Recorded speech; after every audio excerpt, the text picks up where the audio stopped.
It is no secret that the United States is experiencing a severe teacher shortage.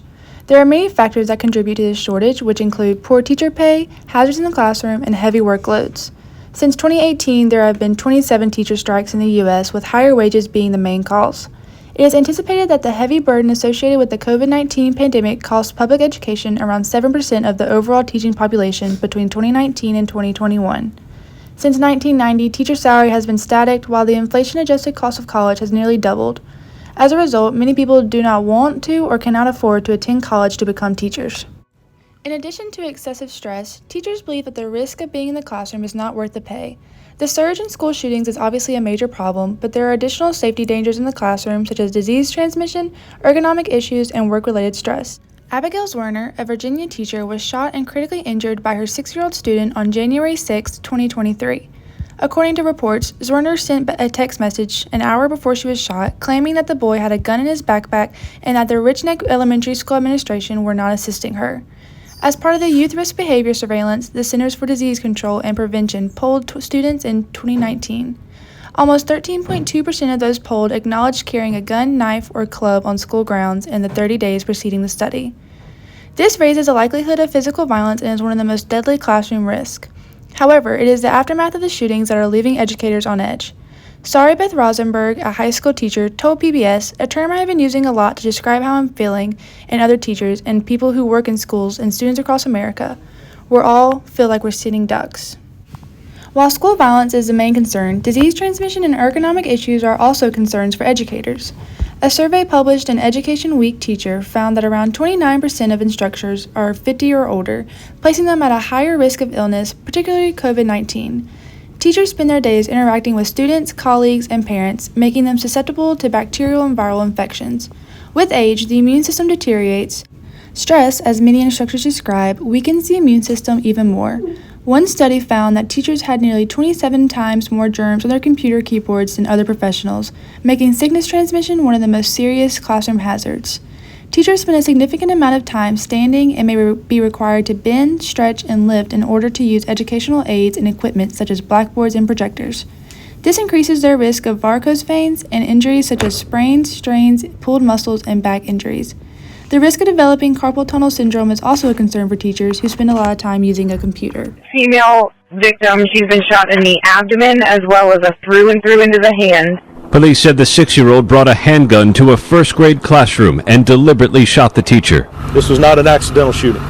The school locked down. Officers swarmed in, trying to calm terrified students and bewildered parents. Being an educator is a career that is highly demanding both physically and emotionally. After long hours of monitoring student behavior, emotional outbursts, and keeping good classroom management, they are then expected to do work outside of their paid hours. It should be no surprise that so many teachers are leaving the profession due to mental health issues and extreme burnout. Many people do not take into account how many responsibilities a teacher has. Many teachers have students with diverse needs in their classroom that have different methods of learning and require extra attention. Along with that, lack of school funding means that teachers have to use outdated technology and insufficient resources or materials. Then for 6 or more hours, they must manage a classroom full of students and keep everyone on task. It can be exhausting and create a sense of dread for teachers, leading towards burnout.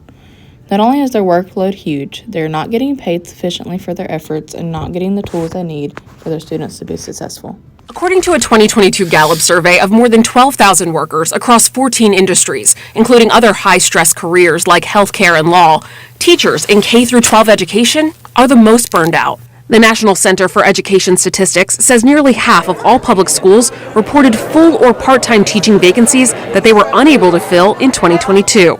The result? Larger class sizes and less support for the teachers who remain.